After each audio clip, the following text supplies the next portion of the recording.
নিৰ্বাচনত অৱতীৰ্ণ হ'ব।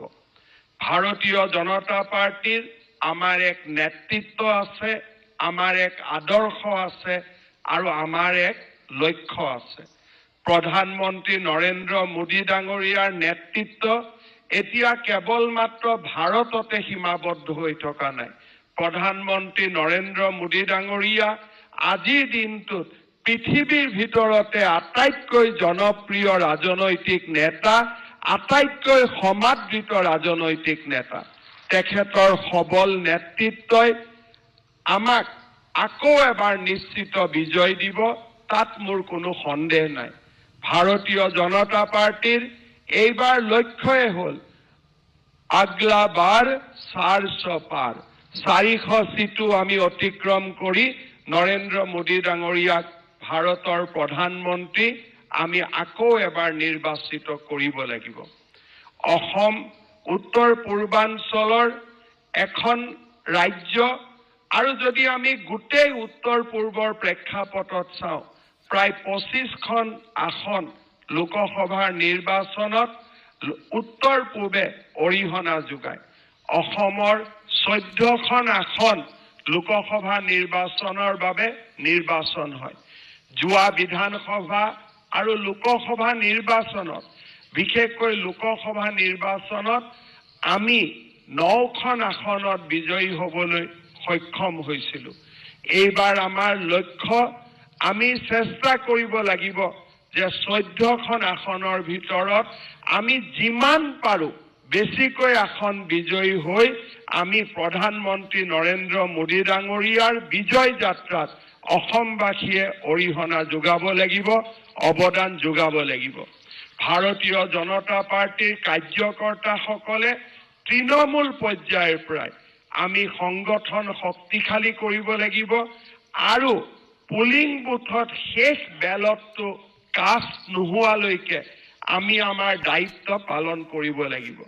মই নিশ্চিতভাৱে ক'ব পাৰোঁ যে যোৱা 6টা মাহত আমি যি ধৰণে কাম কৰিছোঁ, বিটিআৰ হওক, কাজিৰঙা হওক, দৰং ওদালগুৰি হওক, বৰপেটা হওক, আমি যি ধৰণে প্ৰত্যেক সমষ্টিৰ প্ৰত্যেক বুথলৈ আমি গৈ আমাৰ সাংগঠনিক শক্তি বৃদ্ধি কৰিছোঁ, মই নিশ্চিত যে ভাৰতীয় জনতা পাৰ্টিৰ বিজয় ৰথ অসমত অব্যাহত থাকিব আৰু উজ্জ্বলৰ পৰা উজ্জ্বলতালৈ গতি কৰিব।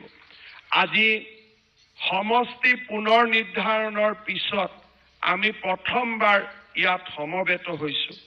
প্ৰধানমন্ত্ৰী নৰেন্দ্ৰ মোদী ডাঙৰীয়াৰ আশীৰ্বাদত আৰু গৃহমন্ত্ৰী অমিত শ্বাহ ডাঙৰীয়াৰ মাৰ্গদৰ্শনত নিৰ্বাচনী আয়োগৰ প্ৰচেষ্টাত অসমত সমষ্টিসমূহৰ পুনৰ নিৰ্ধাৰণৰ কাম সমাপ্ত হ'ল।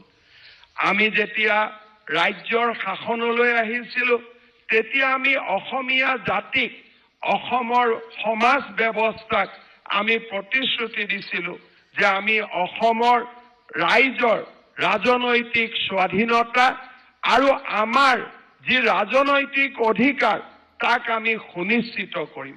যোৱা নিৰ্বাচনত আমি ৰাইজক প্ৰতিশ্ৰুতি দিছিলোঁ যে ভাৰতীয় জনতা পাৰ্টি যদি শাসনলৈ উভতি আহে তেতিয়াহ'লে আমি অসমবাসীৰ অধিকাৰ আমি সুনিশ্চিত কৰিম। প্ৰধানমন্ত্ৰী মোদী ডাঙৰীয়াৰ নেতৃত্বত আজি অসমত যি ডিলিমিটেশ্যনৰ প্ৰক্ৰিয়া সমাপ্ত হ'ল, সেই প্ৰক্ৰিয়াই 106টালৈকে চিট আমাৰ খিলঞ্জীয়া, বৰাকৰ খিলঞ্জীয়াই হওক, ব্ৰহ্মপুত্ৰৰে খিলঞ্জীয়াই হওক, তাৰ বাবে সুৰক্ষিত কৰিলে। मैं नड्डा जी को बताना चाहता हूं कि प्रधानमंत्री मोदी जी का नेतृत्व में 2023 सन में जो सरकार ने, चुनाव आयोग ने जो डिलिमिटेशन का काम किया असम में, उनका परिणाम स्वरूप आज असम का 106 कॉन्स्टिट्यूएंसी हमारे इंडिजिनस लोगों के लिए सुनिश्चित हो चुका है। और ये जो भारतीय जनता पार्टी सरकार का जो अवदान है, इसको हमारा जाति, हमारा प्रदेश हमेशा विथ लॉट ऑफ ग्रेटफुल हमेशा इसको स्वीकृति देगा, ये मैं विश्वास करता हूं।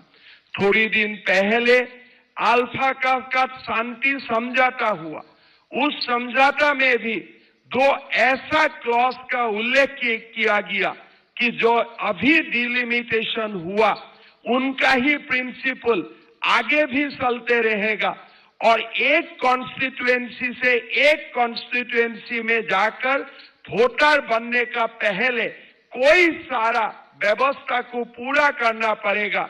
ये दोनों क्लॉज के लिए हमारा असम का भविष्य कम से कम 50 साल के लिए सुरक्षित हो चुका है। मैं प्रधानमंत्री मोदी जी और गृह मंत्री अमित शाह जी को असम वासियों का ओर से धन्यवाद देता हूं। আজি আমাৰ অসম ভাৰতৰ এখন অগ্ৰগামী ৰাজ্য। প্ৰতি বছৰে আমাৰ অসমৰ আৰ্থিক সচ্ছলতাই হওক বা অসমৰ সাংস্কৃতিক পৰিচয়ে হওক, আজি আমি বিশ্বৰ বৰসভালৈ লৈ যাবলৈ সক্ষম হৈছো। আজি লাচিত বৰফুকনৰ সৌৰভ সমগ্ৰ ভাৰততে বিয়পি পৰিছে। চৰাইদেউৰ মৈদাম ইউনেস্কোৰ ৱৰ্ল্ড হেৰিটেজ হোৱাৰ পথত আগবাঢ়িছে। আমাৰ বাপতি সাহোন বিহু আজি সমগ্ৰ ভাৰতবৰ্ষতে সমাদৃত হৈছে।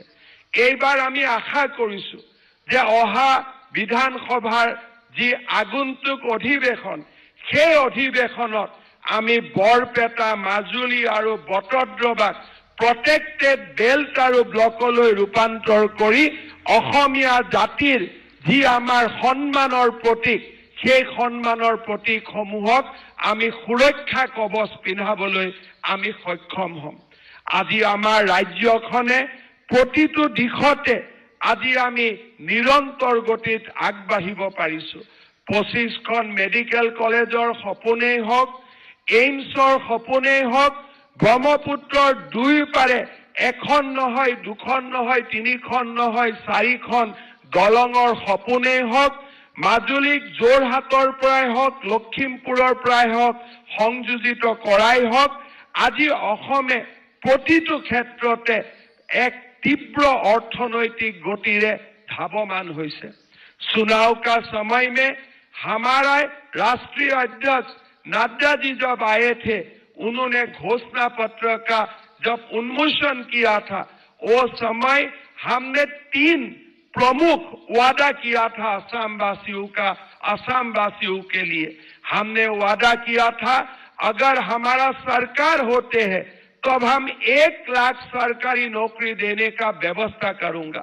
मैं गौरव का साथ बोल सकता हूं कि 90,000 युवकों का हमने 3 साल में सरकारी नौकरी देने का काम किया और 40,000 और पोस्ट का हमने एडवर्टाइज भी देने में सक्षम हुआ।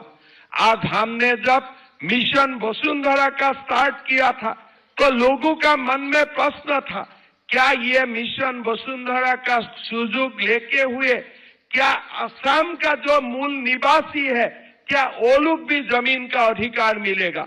हमने 3 लाख लोगों के लिए हम जमीन का व्यवस्था किया और उसमें 80% जमीन खाली हमने ST, SC और OBC लोगों के लिए हमने सुरक्षित किया। মানুহৰ মনত থকা প্ৰশ্ন, আজি যদি 90,000 চাকৰি পোৱা লৰাৰ যদি আমি এটা এটাকৈ নাম চাম, তাতো খিলঞ্জীয়াৰ বিজয়। আৰু যদি আমি মিছন বসুন্ধৰাত পোৱা এটা এটাকৈ যদি হিতাধিকাৰীৰ নাম চাওঁ, তাতো আমাৰ অসমৰ মূল নিবাসীসকলৰ গৌৰৱ ধ্বজা আজি বিজয়েৰে উৰিবলৈ সক্ষম হৈছে।